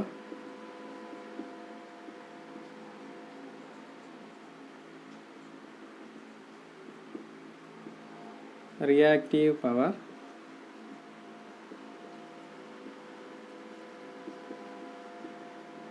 അപ്പറൻറ്റ് പവർ. ഈ 3 പവറൊക്കെ നമ്മൾ ഒരുപാട് കേട്ടിട്ടുണ്ടാകും. ബിടെക്കെല്ലാം പഠിച്ച് വരുന്ന ആൾക്കാരാണെങ്കിൽ ഈ ഒരു പവർ നമ്മൾ ഒരുപാട് കേട്ടിട്ടുണ്ടാകും. ഇപ്പോഴും കോൺസെപ്റ്റ് മനസ്സിലാത്ത ആളുകൾ ഉണ്ടായിരിക്കാം. ഇതെന്താണ് ഈ റിയാക്റ്റീവ് പവർ എന്തുകൊണ്ട് ഉദ്ദേശിക്കുന്നതൊക്കെ. അത് നമ്മളിതൊക്കെ ഇന്ന് ഡീറ്റെയിൽ ആയിട്ട് നമ്മളൊന്ന് നോക്കാൻ പോവാണ്. അപ്പം ഇതാണ് നമ്മൾ ഇന്നത്തെ ക്ലാസ്സിൽ. പിന്നെ ഒരു 20 MCQ ക്വസ്റ്റ്യൻസും കൂടി പ്രൊവൈഡ് ചെയ്തിട്ടുണ്ട്. ഈ ഒരു ക്വസ്റ്റ്യൻസ് കൂടി കവർ ചെയ്യുന്നതോട് കൂടെ നമുക്ക് ഏകദേശം ഒരു ഐഡിയ മനസ്സിലാവും. ഇതൊക്കെയാണ് ഈ ഒരു സിംഗിൾ ഫേസ് AC സർക്യൂട്ട്സ് എന്ന് പറയുന്നത്. അപ്പം ഓക്കെ, ഇന്നത്തെ ക്ലാസ്സുകളിൽ പ്രൊവൈഡ് ചെയ്ത് അല്ലെങ്കിൽ അറേഞ്ച് ചെയ്തിരിക്കുന്നതാണ് സിംഗിൾ ഫേസ് AC സർക്യൂട്ട്സിൻ്റെ അകത്ത് series single phase circuit, parallel single phase AC circuits, പിന്നെ റെസൊണൻസ്, എന്താണ് ക്യൂ ഫാക്ടർ, പിന്നെ പവർ ട്രയാങ്കിളിൻ്റെ അകത്തുള്ള active power, reactive power, apparent power, 20 MCQ questions. പിന്നെ വേറൊരു കാര്യം, ഇതിൽ നമ്മുടെ RL circuits, LC circuits, RC circuits ഒന്നും ഡീറ്റെയിൽ ആയിട്ട് നോക്കുന്നില്ല. കാരണം ഇത് സിലബസിൽ വ്യക്തമായിട്ട് പറയുന്നില്ല. പക്ഷേ സിംഗിൾ ഫേസ് AC സർക്യൂട്ട്സ് എന്താണെന്ന് മനസ്സിലാക്കുന്നതിന് വേണ്ടിയിട്ടാണ് ഞാൻ ഇത് പറഞ്ഞു തന്നിരിക്കുന്നത്, ഈ കോമ്പിനേഷൻസ് ഒക്കെ പറഞ്ഞു തന്നിരിക്കുന്നത്. അപ്പം വ്യക്തമായിട്ട് ഇതൊന്നും സിലബസിൽ പറഞ്ഞിട്ടില്ല. പിന്നെ നിങ്ങൾക്ക് RLC സർക്യൂട്ട്സ് തന്നെ പഠിച്ചു കഴിഞ്ഞാൽ ഓക്കെ, LC സർക്യൂട്ട് വന്നു കഴിഞ്ഞാൽ, ഈ ടാങ്ക് സർക്യൂട്ട് വന്നു കഴിഞ്ഞാൽ എങ്ങനെയാണ്, RC സർക്യൂട്ട് വന്നു കഴിഞ്ഞാൽ എങ്ങനെ ബിഹേവ് ചെയ്യും, RL സർക്യൂട്ട് എങ്ങനെ ബിഹേവ് ചെയ്യും എന്നൊക്കെ വ്യക്തമായി മനസ്സിലാവും നമ്മൾ RLC സർക്യൂട്ട് കംപ്ലീറ്റ് പഠിച്ചു കഴിയുന്നതോടുകൂടി. അപ്പോൾ നമുക്കിനി അടുത്തത് ആർ എൽ സി സർക്യൂട്ട്സിലേക്ക് അതിന് വേണ്ടിയിട്ട് നമുക്ക് പവർ ട്രയാങ്കിൾ, ഈ ഒരു പവർ എന്താണെന്ന് പഠിച്ചു കഴിഞ്ഞിട്ട് മാത്രമേ നമുക്ക് ആർ എൽ സി സർക്യൂട്ട്സിലേക്ക് പോകും. അപ്പോൾ ഞാൻ പറഞ്ഞു ആർ എൽ സി സർക്യൂട്ട്സ് ആണ് നമ്മൾ ഇന്ന് കംപ്ലീറ്റ്ലി കവർ ചെയ്യാൻ പോകുന്നത്. R L C series, R L C parallel, R L C സർക്യൂട്ട്സിനകത്തുള്ള റെസൊണൻസ്, ആർ എൽ സിയുടെ ക്യൂ ഫാക്ടർ എന്നുള്ള കാര്യങ്ങൾ, പിന്നെ എം സി ക്യൂഷൻസ് ആണ് നമ്മളിത് കവർ ചെയ്യാൻ പോകുന്നത്. അപ്പം നമുക്ക് പവർ ട്രയാങ്കിളിനകത്ത് പറഞ്ഞിരിക്കുന്നത് ഇവിടെ വരച്ചിട്ടുണ്ട്. പവർ ട്രയാങ്കിൾ, അതിൽ active power, reactive power, apparent power. അപ്പോൾ നമുക്ക് ആദ്യം ഈ പവേഴ്സ് എന്താണെന്ന് നോക്കിയിട്ട് മുന്നോട്ട് പോകാമെന്ന് പറഞ്ഞിട്ടുണ്ട്. അപ്പോൾ അതിന് ആക്റ്റീവ് പവർ നോക്കാം. എന്താണ് ആക്റ്റീവ് പവർ എന്നുള്ളത്? അപ്പോൾ നമ്മൾ ഇതുവരെ പഠിച്ചുകൊണ്ട് വരുന്നതും അല്ലെങ്കിൽ പഠിക്കാൻ പോകുന്നതും അല്ലെങ്കിൽ നമ്മൾ ഏകദേശം എല്ലാ സമയത്തും കേട്ടുകൊണ്ടിരിക്കുന്ന പവർ ആയിരിക്കും ആക്റ്റീവ് പവർ അല്ലെങ്കിൽ ട്രൂ പവർ, ആക്ച്വൽ പവർ, എങ്ങനെയാണെങ്കിലും പറയാം. അതായത് VI cos φ എന്ന് പറയുന്നത് നമ്മുടെ കഴിഞ്ഞ ക്ലാസ്സുകളിലൊക്കെ നമ്മൾ VI cos φ എന്നൊക്കെ പറഞ്ഞിട്ടുണ്ട്. അപ്പോൾ അതൊക്കെ ആക്റ്റീവ് പവറാണ്. അപ്പോൾ എന്താണ് ഇതിൻ്റെ ആക്റ്റീവ് പവർ എന്ന് പറയുന്നതിൻ്റെ മെയിൻ കാരണം? ഇപ്പോൾ സപ്പോസ് ഒരു ഇലക്ട്രിക്കൽ മോട്ടർ അല്ലെങ്കിൽ ഒരു ഇലക്ട്രിക്കൽ ഹീറ്റർ എടുക്കുകയാണെങ്കിൽ നമ്മൾ കൊടുക്കുന്ന പവറിൽ നമുക്ക് എന്താണോ ഔട്ട്പുട്ട് കിട്ടുന്നത് അതിൻ്റെ ഒരു മെഷർമെൻറ്റാണ് ശരിക്കും ആക്റ്റീവ് പവർ എന്ന് പറയുന്നത്. നമ്മളിപ്പം ഒരു ഹീറ്റർ എടുക്കുകയാണ്. ഞാൻ ഒരു ഹീറ്റർ എടുത്ത് ഞാനിതിൽ ഒരു കറണ്ട് പാസ് ചെയ്തിട്ട് ആ ഒരു ഹീറ്റ് ഡിസ്പേഷൻ ഉണ്ടാകുകയാണ്. അപ്പം അത് എത്രത്തോളമാണ് ഈ ഒരു ഹീറ്റ് ഡിസ്പേഷൻ ഉണ്ടാകുന്നത്, അപ്പം എത്രയാണോ ശരിക്കും ആക്ച്വൽ ഔട്ട്കം എനിക്ക് കിട്ടിയിരിക്കുന്നത്, ഹീറ്റായിട്ട് എനിക്ക് കിട്ടിയിരിക്കുന്നത്, അതിനാണ് നമ്മൾ ശരിക്കും ആക്റ്റീവ് പവർ എന്ന് പറയുന്നത്. നമ്മൾ പവർ കറണ്ട് കൊടുത്തു, കറണ്ട് വോൾട്ടേജ് അപ്ലൈ ചെയ്തിട്ടാണ് നമുക്കൊരു ഔട്ട്പുട്ട് പവർ കിട്ടുന്നത്. അതിനെയാണ് വ്യക്തമായിട്ട് നമ്മൾ ആക്റ്റീവ് പവർ എന്ന് പറയുന്നത്. അപ്പോൾ നമുക്ക് ഈ റിയാക്റ്റീവ് പവർ എന്ന് പറയുന്ന സമയത്ത് നമുക്ക് ഈ ഒരു കോൺസെപ്റ്റ് വ്യക്തമായി മനസ്സിലാവും എന്താണ് ആക്റ്റീവ് പവർ എന്നുള്ളത്. അപ്പോൾ ആക്റ്റീവ് പവർ നമ്മൾ മെഷർ ചെയ്യുന്നത് കിലോ വാട്ട് അല്ലെങ്കിൽ മെഗാവാട്ട്, ജിഗാവാട്ട് എന്നൊക്കെ പറഞ്ഞ് അപ്പം ഇങ്ങനെയൊക്കെയാണ് നമ്മുടെ ഈ ഒരു ആക്റ്റീവ് പവർ നമ്മൾ മെഷർ ചെയ്യുന്നത്. അപ്പം ഞാൻ പറഞ്ഞൊരു മോട്ടറൊക്കെ എടുക്കുകയാണെങ്കിൽ നമ്മൾ ഈ മോട്ടറിലൊക്കെ ടോർക്ക് പ്രൊവൈഡ് ചെയ്യാൻ കാരണക്കാരൻ ഈ ഒരു ആക്റ്റീവ് പവറാണ്. ആ ടോർക്ക് പ്രൊവൈഡ് അല്ലെങ്കിൽ ഹീറ്ററിൽ ഹീറ്റ് പ്രൊവൈഡ് ചെയ്യാനുള്ള മെയിൻ കാരണം ഈ ഒരു ആക്റ്റീവ് പവറാണ്. നമ്മൾ എന്താണ് കൊടുത്തിരിക്കുന്നത് അത് അവിടെ വിനിയോഗിച്ചിട്ടുണ്ടെങ്കിൽ അതിനെയാണ് ഈ ഒരു ആക്റ്റീവ് പവർ എന്ന് പറയുന്നത്. അപ്പോൾ നമുക്കിനി റിയാക്റ്റീവ് പവർ നോക്കാം. റിയാക്റ്റീവ് പവർ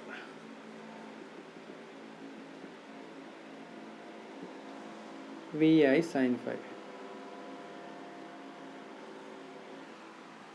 അപ്പോൾ ഈ റിയാക്റ്റീവ് പവറിന് വേറൊരു പേരൂടെ ഉണ്ട്, ഇമാജിനറി പവർ എന്ന് പറയുന്നത്. സപ്പോസ് പറയുകയാണെങ്കിൽ ഈ ഒരു പവർ നമുക്ക് അവിടെ എവിടെയും കാണാൻ പറ്റില്ല. അപ്പോൾ ഈ പവർ എവിടെ പോകുന്നു? എന്താണ് ഈ പവറിൻ്റെ കോൺസെപ്റ്റ്? ഈ ഒരു റിയാക്റ്റീവ് പവർ എന്ന് പറയുന്നത് ഉണ്ടാകുന്നത് കപ്പാസിറ്റിയോ അല്ലെങ്കിൽ ഇൻഡക്റ്റീവ് സർക്യൂട്ട്സിലോ മാത്രമാണ്. അതായത് റിയാക്റ്റൻസ് ഉള്ളത് നമുക്കറിയാമല്ലോ. കപ്പാസിറ്റർ എടുത്ത് നോക്കുകയാണെങ്കിലും നമ്മൾ ഇൻഡക്റ്റർ എടുത്ത് നോക്കുക. നമ്മൾ കഴിഞ്ഞ ക്ലാസ്സൊക്കെ പറഞ്ഞിട്ടുണ്ട് കപ്പാസിറ്റീവ് റിയാക്റ്റൻസ്, ഇൻഡക്റ്റീവ് റിയാക്റ്റൻസ് എന്നൊക്കെ പറഞ്ഞിട്ടുണ്ട്. നമ്മൾ റെസിസ്റ്റൻസ് എടുത്ത് നോക്കിയാൽ നമ്മൾ റെസിസ്റ്റൻസ് മാത്രമാണ്, റെസിസ്റ്റൻസ് റിയാക്റ്റീവ് എന്ന് നമ്മൾ പറഞ്ഞിട്ടില്ല. റെസിസ്റ്റൻസ് അതായത് ഹീറ്റ് ഡിസിപ്പേറ്റ് ചെയ്യുന്നു, അപ്പം അങ്ങനെ പവർ അവിടെ വിനിയോഗിക്കുന്നു. ഈ റിയാക്റ്റൻസ് ബേസ് ചെയ്തതിന് കപ്പാസിറ്ററോ അല്ലെങ്കിൽ നമ്മുടെ ഇൻഡക്റ്റർ പരമായ ലോഡുകളിലൊക്കെയാണ് നമ്മൾ ഈ റിയാക്റ്റീവ് പവറിൻ്റെ കൺസെപ്ഷൻ നോക്കുന്നത്. അപ്പം ആക്ച്വലി പറയുകയാണെങ്കിൽ റിയാക്റ്റീവ് പവർ എന്ന് പറയുന്നത് ഒരു ഇമാജിനറി പവറാണ്. ശരിക്കും ആ പവർ യൂട്ടിലൈസ് ചെയ്യുന്നുണ്ടോ എന്ന് ചോദിച്ചു കഴിഞ്ഞാൽ യൂട്ടിലൈസ് ചെയ്യുന്നില്ല. യൂട്ടിലൈസ് ചെയ്യുന്നില്ല എന്ന് ചോദിച്ചിട്ടുണ്ടെങ്കിൽ അതിൻ്റെ വർക്കിങ്ങിന് ആ ഒരു പവറും ആവശ്യമാണ്. ഒരു ബാക്ക് ആൻഡ് ഫോർത്ത്, ഒരു കൊടുക്കൽ വാങ്ങൽ എന്ന രീതിയിലാണ് നമ്മൾ റിയാക്റ്റീവ് പവറിനെ കാണുന്നത്. അപ്പോൾ നമുക്ക് ഈ റെസൊണൻസ് ഒക്കെ പഠിക്കുന്ന സമയത്ത് ഈ റിയാക്റ്റീവ് പവറിൻ്റെ ഒക്കെ മെയിൻ ഉപയോഗം എന്താണെന്ന് അവിടെ വ്യക്തമായി മനസ്സിലാവും. അപ്പം റിയാക്റ്റീവ് പവർ ഞാൻ പറഞ്ഞു ബാക്ക് ആൻഡ് ഫോർത്ത്, ഒരു എക്സ്ചേഞ്ചിങ് ആണ്.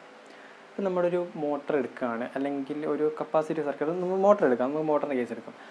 മോട്ടർ എടുക്കുകയാണ്, അതിൻ്റെ അകത്തൊരു പവർ ശരിക്കും ഒരു എക്സ്ചേഞ്ച് ആണ്. നമ്മുടെ സപ്ലൈ ആയിട്ട് ആ ഒരു പവർ എക്സ്ചേഞ്ചിങ് ആണ് അവിടെ നടക്കുന്നത്. ഈ എക്സ്ചേഞ്ചിങ് എന്തൊക്കെയാണെന്നുള്ള കാര്യം നമുക്ക് പിന്നീട് നോക്കാം. ആ ഒരു പവർ എക്സ്ചേഞ്ചിങ്ങിന് വേണ്ടിയിട്ട് ഉപയോഗിക്കുന്ന പവറിനെയാണ് നമ്മൾ റിയാക്റ്റീവ് പവർ എന്ന് പറഞ്ഞിരിക്കുന്നത്. അതായത് ബാക്ക് ആൻഡ് ഫോർത്ത് ഒരു മൂവ്മെൻറ്റ്. ഇപ്പോൾ നമ്മൾ സിമ്പിളായിട്ട് ഞാൻ സർക്യൂട്ട് എടുക്കുകയാണ്. എനിക്കിവിടെ ഒരു ഇൻഡക്ടർ പ്രൊവൈഡ് ചെയ്തിരിക്കുന്നു. ഞാനൊരു വോൾട്ടേജ് സോഴ്സ് കൊടുക്കുന്നു. എനിക്ക് സപ്ലൈ പോവുകയും ചെയ്യുന്നുണ്ട്, അതുപോലെ തന്നെ തിരിച്ച്, അതായത് സോഴ്സിൽ നിന്ന് സപ്ലൈ ഈ ഇൻഡക്ടർ എടുക്കുകയും ചെയ്യുന്നുണ്ട്, അതുപോലെ തന്നെ സോഴ്സിലേക്ക് തിരിച്ചു പോവുകയും ചെയ്യുന്നുണ്ട്. അപ്പം ഇങ്ങനെ ബാക്ക് ആൻഡ് ഫോർത്ത് മോഷനാണ് നടക്കുന്നത്. അങ്ങനെ കണ്ടിന്യൂസ് ആയിട്ട് ഒരു പവർ എക്സ്ചേഞ്ചിങ്, അതിനെയാണ് നമ്മൾ റിയാക്റ്റീവ് പവർ എന്ന് വ്യക്തമായി പറയുന്നതാണ് VI sin φ എന്ന് പറയുന്നത്. പിന്നെ റിയാക്റ്റീവ് പവർ എന്ന് വെച്ചാൽ 90 degree out of phase angle 90 degree out of phase ആയിരിക്കും. ഈ റിയാക്റ്റീവ് പവർ കാണുന്നത് റിയാക്റ്റൻസ് നമ്മൾ പറയുന്നത് കപ്പാസിറ്ററോ ഇൻഡക്ടറോ അവിടെയൊക്കെയാണ് റിയാക്റ്റീവ് പവർ വരുന്നത്. റെസിസ്റ്ററിൻ്റെ സർക്യൂട്ടിൽ എവിടെയെങ്കിലും നിങ്ങളോട് റിയാക്റ്റീവ് പവറിനോടൊക്കെ ചോദിച്ചു കഴിഞ്ഞാൽ എന്ത് ചോദിച്ചാൽ റിയാക്റ്റീവ് പവർ എന്ത് ചോദിച്ചാലും ആ ഒരു റിയാക്റ്റീവ് പവർ എന്നുള്ള കോൺസെപ്റ്റ് റെസിസ്റ്റർ മാത്രമുള്ള സർക്യൂട്ടിൽ ഉണ്ടാകുന്നില്ല. സപ്പോസ് അതിൽ ഏതെങ്കിലും ഒരു ഇൻഡക്ടറോ കപ്പാസിറ്ററോ വന്നു കഴിഞ്ഞാൽ നിങ്ങളത് ഒന്നുകൂടെ നോക്കിയിട്ട് ആലോചിച്ചിട്ട് നോക്കണം അത് ആൻസർ ചെയ്യുന്നതിന് വേണ്ടിയിട്ട്. കാരണം അതിൽ ഈ ഒരു റിയാക്റ്റീവ് പവർ എന്ന സംഭവം നമുക്ക് അതിൻ്റെ അകത്ത് വരാൻ സാധ്യതയാണ്. അപ്പോൾ റിയാക്റ്റീവ് പവർ നമ്മൾ മെഷർ ചെയ്യുന്നത് നമ്മൾ പറഞ്ഞു ഇവിടെ ആക്റ്റീവ് പവർ മെഷർ ചെയ്യുന്നത് കിലോ വാട്ട് മെഗാ വാട്ട് എന്നൊക്കെയാണ്. റിയാക്റ്റീവ് പവർ മെഷർ ചെയ്യുന്നത് kVAR MVAR എന്നൊക്കെ പറഞ്ഞിട്ടാണ് നമ്മൾ മെഷർ ചെയ്യുന്നത്. അതായത് കിലോ വോൾട്ട് ആംബിയർ റിയാക്റ്റീവ് അല്ലെങ്കിൽ മെഗാ വോൾട്ട് ആംബിയർ റിയാക്റ്റീവ് എന്നൊക്കെയാണ് നമ്മുടെ ഈ ഒരു റിയാക്റ്റീവ് പവറിനെ മെഷർ ചെയ്യുന്നത്. നമ്മൾ നോക്കുകയാണെങ്കിൽ നമ്മുടെ വീട്ടിലെ സ്റ്റെബിലൈസറൊക്കെ എടുത്ത് നോക്കുകയാണ്. സ്റ്റെബിലൈസറിൻ്റെ ഒക്കെ റേറ്റിംഗ് എപ്പോഴെങ്കിലും KW എന്നൊന്നും കണ്ടിട്ടില്ലല്ലോ. അതിനകത്തൊക്കെ ഒരു KVA റേറ്റിംഗ് ഉണ്ടാവും. അപ്പോൾ സ്റ്റെബിലൈസർ നമ്മൾ മെയിനായിട്ട് ഉപയോഗിക്കുന്നത് എന്തിനാണ്? സ്റ്റെബിലൈസർ നമ്മൾ മെയിനായിട്ട് ഉപയോഗിക്കുന്നത് രണ്ട് കാര്യങ്ങളുണ്ട്. ഒന്ന് പ്രൊട്ടക്ഷനായിട്ട് സ്റ്റെബിലൈസിങ് ഒരു അല്ലെങ്കിൽ ഒരു പ്രൊട്ടക്ഷനായിട്ട് നമ്മൾ ഉപയോഗിക്കുന്നത് സ്റ്റെബിലൈസർ. അല്ലാതെ തന്നെ ഇതിൻ്റെ മെയിൻ ഉപയോഗം എന്ന് വെച്ച് കഴിഞ്ഞാൽ നമ്മുടെ സർക്യൂട്ട്സിൽ, അതായത് നമ്മുടെ മെയിൻ സർക്യൂട്ട് വീട്ടിലൊക്കെ നോക്കുകയാണെങ്കിൽ നമ്മൾ മെയിൻ സർക്യൂട്ടായിട്ട് ഈ ഒരു റിയാക്റ്റീവ് പവർ എക്സ്ചേഞ്ച് നടന്നു കഴിഞ്ഞാൽ നമ്മളെ ബാക്കി എല്ലാ ഉപകരണങ്ങളെയും ബാധിക്കും ഈ ഒരു സ്റ്റെബിലൈസർ വെച്ചിട്ടില്ല എന്നുണ്ടെങ്കിൽ. അപ്പം മെയിനായിട്ട് നമ്മൾ ഫ്രിഡ്ജ് നോക്കുക. ഫ്രിഡ്ജിനാണല്ലോ നമ്മളിപ്പോൾ ഈ ഒരു കാലത്ത് ഏകദേശം കൂടുതൽ സ്റ്റെബിലൈസർ ഉപയോഗിക്കുന്നത്. ബാക്കി എല്ലാ കാര്യത്തിനും ഇൻബിൽട്ട് സ്റ്റെബിലൈസർ എന്നൊക്കെയാണ് പറയുന്നത്. ഫ്രിഡ്ജിൻ്റെ കേസ് നോക്കുകയാണെങ്കിൽ ഫ്രിഡ്ജിന് നമ്മൾ 1 kVA 2 kVA എന്നൊക്കെ അല്ലെങ്കിൽ 0.5 kVA എൻ്റെ സ്റ്റെബിലൈസറൊക്കെ വാങ്ങി വെക്കുന്നത്. ഫ്രിഡ്ജിൻ്റെ അകത്ത് മെയിനായിട്ട് എന്താണുള്ളത്? കംപ്രസറുള്ളത്. കംപ്രസർ എന്ന് വെച്ചാൽ മോട്ടർ തന്നെയാണ്. അപ്പോൾ ഈ ഒരു മോട്ടർ എന്ന് പറഞ്ഞാൽ പറഞ്ഞൊരു നല്ലൊരു 1 HP മോട്ടറൊക്കെ ആയിരിക്കും. ആ ഒരു റിയാക്റ്റീവ് പവർ എക്സ്ചേഞ്ചിങ് ആണ് നടക്കുന്നത്. ഞാൻ ആദ്യം പറഞ്ഞു പവർ എക്സ്ചേഞ്ചിങ് ആണ്. അപ്പോൾ ഈ ഒരു പവർ എക്സ്ചേഞ്ചിങ് നടക്കുകയാണ്. അപ്പം ഒരു സോഴ്സും വേണം, നമുക്കൊരു മോട്ടർ വേണം. ഇപ്പോൾ ഈ ഒരു മോട്ടർ ഇവിടെയാണെങ്കിൽ ഈ ഒരു മോട്ടറിൽ നിന്ന് നമുക്കിപ്പം ഞാൻ സ്റ്റെബിലൈസർ വെക്കുന്നില്ല എന്നുണ്ടെങ്കിൽ നമ്മുടെ വീട്ടിലെ സപ്ലൈ ആയിട്ടാണ് ഈ ഒരു പവർ എക്സ്ചേഞ്ചിങ് നടക്കുക. അപ്പോൾ ഈ ഒരു പവർ എക്സ്ചേഞ്ച് നടക്കുന്നതിൻ്റെ ഒരു ഹാർമോണിക് ഓക്സിഡേഷനൊക്കെ വരും. അങ്ങനെ ഒരു ഹാർമോണിക് ഓക്സിഡേഷനൊക്കെ വന്നു കഴിഞ്ഞാൽ നമ്മുടെ വീട്ടിലെ പല ഉപകരണങ്ങളും ബൾബാണെങ്കിലും കാര്യങ്ങളൊക്കെ ആണെങ്കിൽ ഫ്ലിക്കറൊക്കെ ചെയ്യാൻ ഒരു പണ്ടത്തെ ട്യൂബൊക്കെ ആണെങ്കിൽ നമുക്ക് ചില സമയത്ത് ഈ മോട്ടറൊക്കെ ഓണാക്കുന്ന സമയത്ത് ഇച്ചിരി ഫ്ലിക്കറിങ് ആയിട്ടൊക്കെ തോന്നും. അത് ഈ ഒരു പവർ എക്സ്ചേഞ്ചിങ് അവിടെ നടക്കുന്നുള്ളതുകൊണ്ടാണ് റിയാക്റ്റീവ് പവർ എക്സ്ചേഞ്ച് നടക്കുന്നത്. സപ്പോസ് നമ്മളുടെ സ്റ്റെബിലൈസർ വെക്കുകയാണെങ്കിൽ ഇപ്പോൾ 1 kVA സ്റ്റെബിലൈസർ വെക്കുകയാണെങ്കിൽ വീട്ടിലെ പവർ സപ്ലൈയിൽ നിന്ന് മാറിയിട്ട് ഈ ഒരു പവർ എക്സ്ചേഞ്ച് നടക്കുന്നത് നമ്മുടെ സ്റ്റെബിലൈസറും ഈ ഒരു മോട്ടറായിരിക്കും. അപ്പോൾ ഈ രണ്ട് തമ്മിലുള്ള പവർ എക്സ്ചേഞ്ചിങ് മാത്രം അവിടെ നടന്നുകൊണ്ടിരിക്കും. അപ്പം ഇത് നമ്മുടെ വീട്ടിലെ സപ്ലൈ ഒരിക്കലും ബാധിക്കില്ല. ആ ഒരു സ്റ്റെബിലൈസിങ് കാര്യങ്ങൾ മൊത്തം നമ്മുടെ സ്റ്റെബിലൈസർ നോക്കിക്കോളും. അതുകൊണ്ടാണ് സ്റ്റെബിലൈസർ വെക്കണമെന്ന് പറയുന്നതിൻ്റെ മെയിൻ കാര്യം. പിന്നെ സ്റ്റെബിലൈസറിൻ്റെ റേറ്റിംഗ് KVA പറഞ്ഞിരിക്കുന്നത്. നിങ്ങൾ എപ്പോഴെങ്കിലും വീട്ടിൽ സ്റ്റെബിലൈസറൊക്കെ ഉണ്ടെങ്കിൽ നിങ്ങൾ പോയി നോക്കിയാൽ മതി അതിൻ്റെ റേറ്റിംഗ് KW അല്ലെങ്കിൽ KVA ഉള്ളത് എന്നുള്ളത്. അപ്പോൾ നമുക്ക് അടുത്തതിന് അപ്പാരൻ്റ് പവറാണ് നോക്കുന്നത്. അപ്പോൾ അപ്പാരൻ്റ് പവർ അല്ലെങ്കിൽ വോൾട്ട് ആംബിയർ. ഈ അപ്പാരൻ്റ് പവർ എന്ന് പറഞ്ഞിരിക്കുന്നത് ഒരു മാത്തമാറ്റിക്കൽ സമ്മേഷനാണ്. വോൾട്ടേജിൻ്റെയും കറണ്ടിൻ്റെയും ഒരു മാത്തമാറ്റിക്കൽ സമ്മേഷൻ, അല്ലെങ്കിൽ നമ്മുടെ പറയുകയാണെങ്കിൽ ആക്റ്റീവ് പവറിൻ്റെയും റിയാക്റ്റീവ് പവറിൻ്റെയും ഒരു സമ്മേഷനാണ് നമ്മൾ അപ്പാരൻ്റ് പവർ എന്ന് പറയുന്നത്.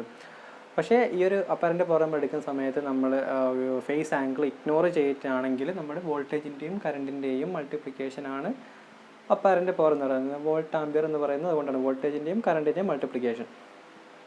നമുക്ക് സിമ്പിളായിട്ട് പറയാമെങ്കിൽ ഒരു ബിയർ ഗ്ലാസ് തിയറി. ബിയർ ഗ്ലാസ്സൊക്കെ നിങ്ങൾ ബിയറൊക്കെ ഗ്ലാസ്സിൽ ഒഴിച്ച് കഴിഞ്ഞാൽ അറിയാൻ പറ്റുമായിരിക്കും. ഗ്ലാസ് എടുക്കുകയാണ്.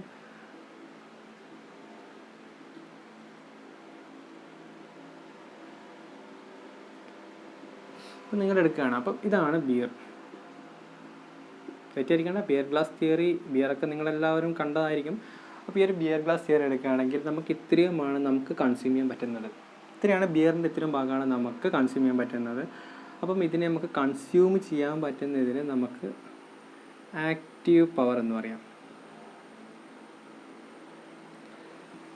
നമ്മളിപ്പം ബിയർ ഗ്ലാസ് എടുക്കുകയാണെങ്കിൽ നമുക്ക് ഇത്രത്തോളം അതിൻ്റെ അകത്ത് കൺസ്യൂം ചെയ്യാൻ പറ്റും, അല്ലെങ്കിൽ കുടിക്കാൻ പറ്റും. അതിനാണ് നമ്മൾ ആക്റ്റീവ് പവർ എന്ന് പറയുന്നത്.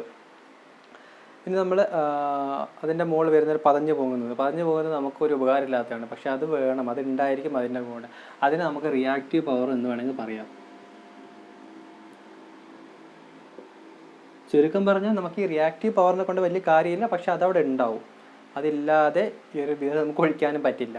അപ്പോൾ അതാണ് ഉദ്ദേശിക്കുന്നത്. ഈ രണ്ട് പവറിനെയും കൂടി സമ്മേഷനെയാണ് നമ്മുടെ അപ്പാരൻ്റ് പവർ എന്ന് പറയുന്നത്. ഇതൊരു സിമ്പിൾ ലോജിക്കാണ്. നമ്മുടെ ബിയർ ഗ്ലാസ് തിയറി എന്നൊക്കെ പറഞ്ഞിട്ടുണ്ടാണ്. നിങ്ങൾക്ക് വേണമെങ്കിൽ സംശയം ഉണ്ടെങ്കിൽ ബിയർ ഗ്ലാസ് തിയറി ഒക്കെ സെർച്ച് ചെയ്ത് നോക്കിയാൽ മതി. അല്ലെങ്കിൽ ലേസ് പാക്കറ്റ് തിയറി എന്നൊക്കെ പറഞ്ഞിട്ടാണ് ഒരു കോൺസെപ്റ്റ് മനസ്സിലാക്കുന്നതിന് വേണ്ടിയിട്ടാണ് ഞാനിപ്പോൾ ഈ ഒരു തിയറി ഇവിടെ എടുത്തിരിക്കുന്നത്. അപ്പോൾ ജസ്റ്റ് ഫോർഗെറ്റ്, അത് നമുക്ക് ഒഴിവാക്കാം. അപ്പാരൻ്റ് പവർ എന്താണെന്നുള്ള കാര്യത്തിൽ നമുക്കത് മാത്രം ഡീറ്റെയിൽ ചെയ്ത് നോക്കാം.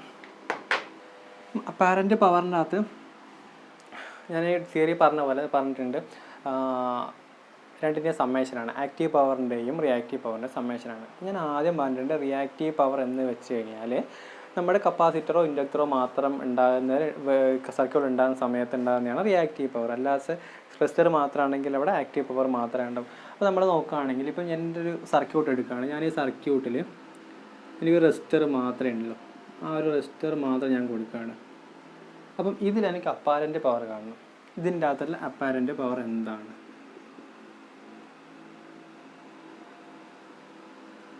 ഒരു കോൺസെപ്റ്റ് മനസ്സിലായ ആളാണെങ്കിൽ പെട്ടെന്ന് പറയാൻ പറ്റും. ഇതിൻ്റെ അകത്ത് ഉണ്ടാകുന്ന അപ്പാരൻ്റ് പവർ എന്ന് പറയുന്നത് ആക്റ്റീവ് പവർ അല്ലെങ്കിൽ ട്രൂ പവർ തന്നെയായിരിക്കും. ബിക്കോസ് ഇവിടെ റിയാക്റ്റീവ് എന്ന് പറയുന്നൊരു കമ്പോണൻറ്റും ഇതിനകത്ത് പ്രസൻ്റ് ഇല്ല. അപ്പോൾ റിയാക്റ്റീവ് പവർ എന്നുള്ളത് ഒന്നുമല്ല. റിയാക്റ്റീവ് പവർ ഞാൻ പറഞ്ഞിട്ടുണ്ട് അബ്സോർബ് ചെയ്യുക, എക്സ്ചേഞ്ച് ചെയ്യുക. അതായത് നമ്മുടെ മുന്നത്തെ ക്ലാസ്സുകളിലൊക്കെ ഞാൻ ഇൻഡക്ടറിനെ പറ്റിയും കപ്പാസിറ്ററിനെ പറ്റിയും പറഞ്ഞിട്ടുണ്ട്. അപ്പോൾ അതിനകത്ത് പറഞ്ഞ കാര്യം എന്താണ്? കപ്പാസിറ്റർ സ്റ്റോർ ചെയ്ത് എനർജി സ്റ്റോർ ചെയ്ത് വെക്കുന്നു. കപ്പാസിറ്റർ ഇലക്ട്രിക് ഫീൽഡിൽ ചാർജ് സ്റ്റോർ ചെയ്യുന്നു. ഇൻഡക്ടർ ആണെങ്കിൽ മാഗ്നറ്റിക് ഫീൽഡിൽ ചാർജ് സ്റ്റോർ ചെയ്യുന്നു. പിന്നെ അടുത്ത സൈക്കിൾ വരുമ്പം ഇത് ചാർജ് ഡിസ്ചാർജ് ചെയ്യുന്നു, തിരിച്ച് സോഴ്സിലേക്ക് പോകുന്നു. അപ്പം ആ ഒരു സൈക്കിൾ ചേഞ്ചിനനുസരിച്ചിട്ട് ചാർജ് അബ്സോർബ് ചെയ്യുന്നു, റിലീസ് ചെയ്യുന്നു, അബ്സോർബ് ചെയ്യുന്നു. ആ ഒരു ബാക്ക് ആൻഡ് ഫോർത്ത് ആക്ഷനെയാണ് നമ്മൾ പറഞ്ഞിരിക്കുന്നത്. ആ ഒരു ബാക്ക് ആൻഡ് ഫോർത്തിൽ ഉപയോഗിക്കുന്നതാണ് ഈ ഒരു റിയാക്റ്റീവ് പവർ എന്ന് പറയുന്നത്. അപ്പോൾ മെയിൻ കാര്യം നമുക്കൊരു നോക്കുകയാണെങ്കിൽ ഞാനിപ്പോൾ ഒരു സർക്യൂട്ട്, ഒരു ഇൻഡക്ടർ മാത്രമുള്ളൊരു സർക്യൂട്ട് വെച്ചിട്ട് ഈ ഒരു ഇൻഡക്ടർ മാത്രമുള്ള സർക്യൂട്ടിൽ ഞാനൊരു വോൾട്ട് മീറ്ററും ഒരു അമ്മീറ്ററും വെക്കുകയാണ്. ഈ ഒരു വോൾട്ട് മീറ്റർ വെച്ചിട്ട് ഞാനിതിൻ്റെ പവർ അളക്കാൻ പോയി കഴിഞ്ഞാൽ എൻ്റെ വോൾട്ട് മീറ്റർ അവിടെ ഡിഫ്ലക്റ്റ് ചെയ്യില്ല. കാരണം നമ്മുടെ വോൾട്ട് മീറ്റർ KWയിലൊക്കെ മെഷർ ചെയ്യുന്നതാണ്. അതിനകത്ത് ആക്റ്റീവ് പവർ മാത്രമേ മെഷർ ചെയ്യും. ഇപ്പോൾ റിയാക്റ്റീവ് പവർ എന്ന സംഭവം നമുക്ക് മെഷർ ചെയ്യില്ല. എന്നിരുന്നാൽ പോലും നിങ്ങൾ പറയും ചിലത് ഞാൻ ഇപ്പോൾ ലാബിലൊക്കെ വർക്ക് ചെയ്യുമ്പോൾ മോട്ടർ മാത്രം കണക്ഷൻ ചെയ്യുമ്പോൾ വെച്ചിട്ടുണ്ടല്ലോ എന്നുള്ള കാര്യം. കാരണം 100% അതായത് ഐഡിയൽ ആയിട്ടുള്ള റിയാക്റ്റീവ് കമ്പോണൻറ്റ് നമുക്ക് ലാബിലൊന്നും എക്സിപെൻറ്റൊന്നും ഉപയോഗിക്കാൻ പറ്റില്ല. ചെറിയ റെസിസ്റ്റീവ് കമ്പോണൻ്റ് ഒക്കെ ഉണ്ടാവും. ആ ഒരു പവർ ഡിസിപ്പേഷനാണ് നമുക്ക് അവിടെ മെഷർ ചെയ്യാൻ പറ്റുന്നത്. അപ്പം ഈ ഒരു ഐഡിയൽ ആയിട്ടുള്ള ഒരു ഇൻഡക്ടർ എടുക്കുകയാണെങ്കിൽ അവിടെ ഞാൻ വാട്ട് മീറ്ററും ഒരു അമ്മീറ്ററും വെക്കുകയാണെങ്കിൽ വാട്ട് മീറ്റർ ഒരു പവറും റീഡ് ചെയ്യില്ല. കാരണം ആ ഒരു പവർ ചേഞ്ചിങ് ആണ്, എക്സ്ചേഞ്ചിങ് നടന്നുകൊണ്ടിരിക്കുകയാണ്. അപ്പോൾ പവർ റീഡ് ചെയ്യില്ല. പക്ഷേ അമ്മീറ്റർ കറണ്ട് റീഡ് ചെയ്യും. കാരണം അമ്മീറ്റർ കറണ്ട് ഫ്ലോ ആ ഒരു സർക്യൂട്ട് വഴി എപ്പോഴും ഉണ്ടാവും. അപ്പോൾ ആ ഒരു അമ്മീറ്റർ എനിക്ക് റീഡ് ചെയ്യും, പക്ഷേ വാട്ട് മീറ്റർ റീഡ് ചെയ്യില്ല. പക്ഷേ റെസിസ്റ്ററിൻ്റെ കേസ് നോക്കുകയാണ്. റെസിസ്റ്ററിൻ്റെ കേസിലാണെങ്കിൽ കറണ്ട് പാസ് ചെയ്ത് പോകുന്നു. അതേ സമയത്ത് നമ്മുടെ റെസിസ്റ്റർ ഹീറ്റായിട്ട് ഡെസിപ്പേറ്റ് ചെയ്യുന്നു. നമ്മുടെ പവർ ഹീറ്റായിട്ട് ഡെസിപ്പേറ്റ് ചെയ്തുകൊണ്ടേ ഇരിക്കുകയാണ്. അപ്പം അതുകൊണ്ടാണ് ഞാൻ പറഞ്ഞിരിക്കുന്നത് ഇവിടെ അപ്പാരൻ്റ് പവർ എന്ന് പറഞ്ഞിരിക്കുന്നത് റെസിസ്റ്ററിൻ്റെ കേസിൽ മാത്രമാണെങ്കിൽ അത് ആക്റ്റീവ് പവർ ആയിരിക്കും. അപ്പോൾ ഞാൻ പറഞ്ഞു, ഞാനിപ്പം സപ്പോസ് ഇവിടെ ഒരു ഇൻഡക്ടർ കൂടി ആഡ് ചെയ്യും. അപ്പോൾ ഇൻഡക്ടർ കൂടി ആഡ് ചെയ്യുന്ന സമയത്ത് അപ്പാരൻ്റ് പവർ വെച്ചിട്ട് ആക്റ്റീവ് പവർ മാത്രമല്ല, ആക്റ്റീവ് പവർ പ്ലസ് റിയാക്റ്റീവ് കൂടെ ഉണ്ടാവും. ഇതിനെയാണ് അപ്പാരൻ്റ് പവർ എന്ന് പറയുന്നത്. നോക്കുകയാണെങ്കിൽ AC സർക്യൂട്ട്സിലൊക്കെ RMS വോൾട്ടേജിൻ്റെയും RMS കറണ്ടിൻ്റെയും പ്രൊഡക്റ്റിനെയാണ് നമ്മൾ അപ്പാരൻ്റ് പവർ എന്നൊക്കെ പറയുന്നത്. അപ്പോൾ അത് നമ്മൾ ഡീറ്റെയിൽ നോക്കണ്ട, ജസ്റ്റ് അത് മനസ്സിലാക്കിയാൽ മതി. RMS വോൾട്ടേജിൻ്റെ RMS കറണ്ടിൻ്റെയും AC സർക്യൂട്ടിൽ RMS വോൾട്ടേജിൻ്റെ RMS കറണ്ടിൻ്റെയും മൾട്ടിപ്ലിക്കേഷനാണ് നമ്മൾ അപ്പാരൻ്റ് പവർ എന്ന് പറയുന്നത്. കാരണം ഇത് ചിലപ്പം ഒരു ടോപ്പിക്കിൽ ചോദിക്കാൻ സാധ്യത ഉണ്ടാവും. നമ്മളധികം ഡീറ്റെയിൽ ആയിട്ട് ഇതിനെപ്പറ്റി നോക്കേണ്ട, അതുകൊണ്ടാണ് ഇതിനെപ്പറ്റി വിശദമായി പറഞ്ഞു തരാത്തത്. അപ്പോൾ ഇപ്പോൾ ഏകദേശം ഒരു കോൺസെപ്റ്റ് എന്താണ് അപ്പാരൻ്റ് പവർ എന്നുള്ളൊരു കോൺസെപ്റ്റും ഏകദേശം മനസ്സിലാക്കി കാണുമെന്ന് വിചാരിക്കുന്നത്. ഇനി നമുക്ക് അടുത്തത് ഈ ഒരു പവർ ട്രയാങ്കിൾ വെച്ച് നോക്കുകയാണെങ്കിൽ, അപ്പോൾ നിങ്ങൾക്ക് ഞാൻ പവർ ട്രയാങ്കിൾ വരച്ചിട്ടേ ഉള്ളൂ. എങ്ങനെയാണ് വരച്ചത്, എന്തിനാണ് വരച്ചത് ഒന്നും ഞാൻ പറഞ്ഞു തന്നിട്ടില്ല. അപ്പം നോക്കുകയാണ്, ഞാനിപ്പം ആക്റ്റീവ് പവർ അവിടെ വരച്ചു, അതിൽ 90 ഡിഗ്രി താണിട്ട് ഞാൻ റിയാക്റ്റീവ് പവർ വരച്ചു. ഫസ്റ്റ് തന്നെ നോക്കാം നമുക്ക് പവർ ട്രയാങ്കിൾ ഞാൻ എങ്ങനെയാണ് വരച്ചതെന്നുള്ളത്. ഞാൻ ഫസ്റ്റ് ആക്റ്റീവ് പവർ വരച്ചു. നമ്മളിപ്പോൾ റെസിസ്റ്റൻ്റ് തന്നെയാണ്, റെസിസ്റ്റൻ്റ് ഇൻ ഫേസ് ആണല്ലോ, കറണ്ടും വോൾട്ടേജും ഇൻ ഫേസ് ആണ്. അപ്പോൾ ഞാൻ ആദ്യം പറഞ്ഞിട്ടുണ്ട് ആക്റ്റീവ് പവർ എന്ന് വെച്ചിട്ടുണ്ടെങ്കിൽ പവർ അബ്സോർബ് ചെയ്ത് മാക്സിമം പവർ യൂട്ടിലൈസ് ചെയ്യുന്ന ആരാണോ അവിടെയാണ് നമ്മൾ ആക്റ്റീവ് പവർ മെഷർ ചെയ്യുന്നത്. അപ്പം റെസിസ്റ്ററിൻ്റെ കേസ് നോക്കുകയാണെങ്കിൽ റെസിസ്റ്ററാണ് കറക്റ്റ് പവർ നമ്മുടെ സർക്യൂട്ടിൽ നിന്ന് വലിച്ചിട്ട് അത് ഹീറ്റായിട്ട് ഡെസിപ്പേറ്റ് ചെയ്യുന്നത്. അപ്പം ആ ഒരു പവർ കൺസപ്ഷനാണ് അവിടെ നടന്നുകൊണ്ടിരിക്കുന്നത്. പക്ഷേ ഞാൻ പറഞ്ഞു ഇൻഡക്ടറിൻ്റെ കേസൊക്കെ ബാക്ക് ആൻഡ് ഫോർത്ത് എക്സ്ചേഞ്ചിങ് മാത്രമേ നടക്കുന്നുള്ളൂ. അപ്പം നമുക്ക് വോൾട്ടേജ് ഈ ഒരു ഞാൻ പറയാനുള്ള കാരണം, ഞാൻ ഇപ്പോൾ റെസിസ്റ്ററിൻ്റെ ഒരു ഫേസ് ഡയഗ്രാം വരച്ചിരിക്കുന്നത് വോൾട്ടേജും കറണ്ടും ഇൻ ഫേസ്.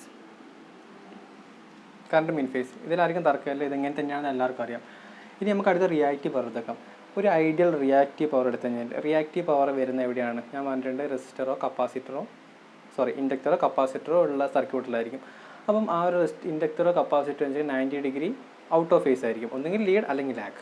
നമ്മൾ ആ ഒരു കോൺസെപ്റ്റ് ലീഡോ ലാഗ് ഒഴിവാക്കാം. നമ്മൾ 90 ഡിഗ്രി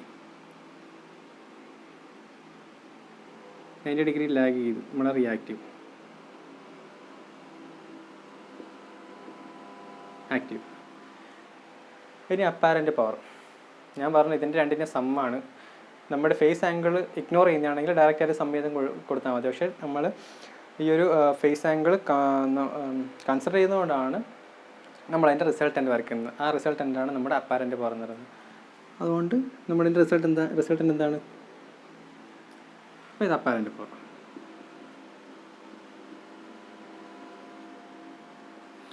ഇങ്ങനെയാണ് ശരിക്കും നമ്മൾ പവർ ട്രയാങ്കിൾ വരയ്ക്കുന്നത്. സാധാരണ വെച്ചാൽ നമ്മൾ പഠിക്കുന്ന സമയത്തൊക്കെ പവർ ട്രയാങ്കിൾ വരയ്ക്കുന്നു, അപ്പാരൻ്റ് ഇവിടെ, ആക്റ്റീവ് പവർ ഇവിടെ എന്നൊക്കെ പറയുന്നില്ല. പക്ഷേ കോൺസെപ്റ്റിൽ നമ്മൾ വരയ്ക്കുകയാണെങ്കിൽ ഇതാണ് ഇതിൻ്റെ വ്യക്തമായ രീതിയിൽ പവർ ട്രയാങ്കിൾ വരച്ചിരിക്കുന്നത്. കാരണം ഈ പവർ ട്രയാങ്കിളൊക്കെ കണ്ടുപിടിക്കുന്ന സമയത്ത് പോലും അവർക്ക് കണ്ടുപിടിക്കുന്ന ആൾക്കാർക്ക് പോലും വ്യക്തമായ ഒരു ഐഡിയ ഉണ്ട് ഇതെങ്ങനെയാണ് വരയ്ക്കുന്നത് എന്നുള്ളതൊക്കെ. അപ്പം അതാണ് നമ്മൾ അപ്ലൈ ചെയ്ത് നോക്കിയത്. അപ്പം ഏകദേശം നിങ്ങൾക്ക് ഇപ്പം മനസ്സിലായി കാണുന്നതായിരിക്കുന്നു എങ്ങനെയാണ് പവർ ട്രയാങ്കിൾ വന്നത്, എന്താണ് ആക്റ്റീവ് പവർ, എന്താണ് റിയാക്റ്റീവ് പവർ, അപ്പാരൻ്റ് പവർ എന്നുള്ള കാര്യങ്ങളൊക്കെ ഒരു ബേസിക് ഐഡിയാസ് മനസ്സിലായിട്ടുണ്ടെന്ന് തോന്നുന്നു. ഇനി നമുക്ക് ഒരു റൈറ്റ് ആംഗിൾ ട്രയാങ്കിളാണ്. ഇനി ഇക്വേഷൻസൊക്കെ നിങ്ങൾക്ക് ഫോം ചെയ്യാം, ചെറിയ ചെറിയ കാര്യങ്ങളാണ്. അത് നമ്മൾ നോക്കേണ്ട കാര്യമില്ല. Apparent power is equal to root of active square plus reactive square. അത് നിങ്ങൾക്ക് എങ്ങനെയാണെങ്കിലും ഇത് നമുക്ക് ഡിനോമിനേഷൻ കൊടുത്തിട്ടുണ്ട്. S is equal to root of P square plus Q square. ഇത് ഞാൻ ഡീറ്റെയിൽ ആയിട്ട് പറയാത്ത ഇതൊക്കെ എല്ലാവർക്കും അറിയാമെന്നായിരിക്കുന്നു. പൈതഗോറസ് സിദ്ധാന്തം പ്രകാരം നമുക്ക് എന്താണ് അപ്പാരൻ്റ് പവറിൻ്റെ നമുക്ക് ഈക്വേഷൻസൊക്കെ ഫോം ചെയ്യാൻ പറ്റും. അപ്പോൾ അത് നോക്കേണ്ട, നമുക്ക് ഈ ഒരു കോൺസെപ്റ്റ് മനസ്സിലാക്കി കഴിഞ്ഞാൽ പിന്നെ വേറെ നമ്മൾ കൂടുതലൊന്നും നോക്കേണ്ട ആവശ്യമില്ല. പിന്നെ ഒരു കാര്യം കൂടി ഇതിൻ്റെ അകത്ത് നമുക്ക് ഉൾപ്പെടുത്താം. cos φ.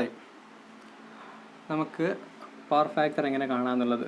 Power factor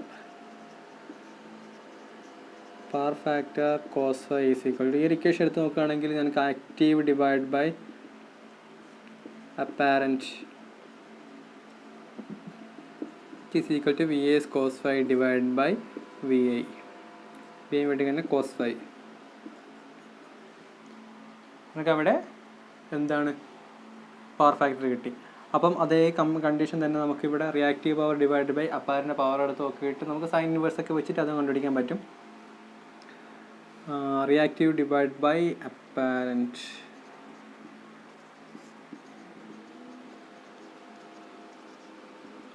PI sin φ divide by VI.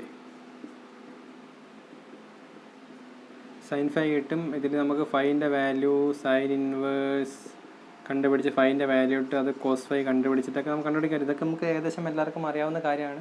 അതുകൊണ്ടാണ് അത് ഡീറ്റെയിൽ ആയിട്ട് വ്യക്തമാക്കാത്തത്. അപ്പോൾ നമ്മുടെ പവർ ട്രയാങ്കിളും പവറും എന്താണെന്നുള്ള കോൺസെപ്റ്റ് മനസ്സിലാക്കി. ഇനിയാണ് നമ്മുടെ RLC സർക്യൂട്ടിലേക്ക് പോകുന്നത്. ഞാൻ ആദ്യം പറഞ്ഞ പോലെ തന്നെ നമ്മുടെ LC circuits, RC circuits, RL circuit എന്നൊന്നും നോക്കുന്നില്ല. നമ്മൾ ഡയറക്റ്റായിട്ട് RLC series circuits, RLC parallel circuits, പിന്നെ ഇതിൻ്റെ രണ്ടിൻ്റെയും റെസനൻസിൻ്റെ RLC series circuit, RLC parallel circuit, പിന്നെ രണ്ടിൻ്റെയും ക്വാളിറ്റി ഫാക്ടർ. ഇത്രയാണ് നമ്മളിപ്പം കവർ ചെയ്യാൻ പോകുന്നത്.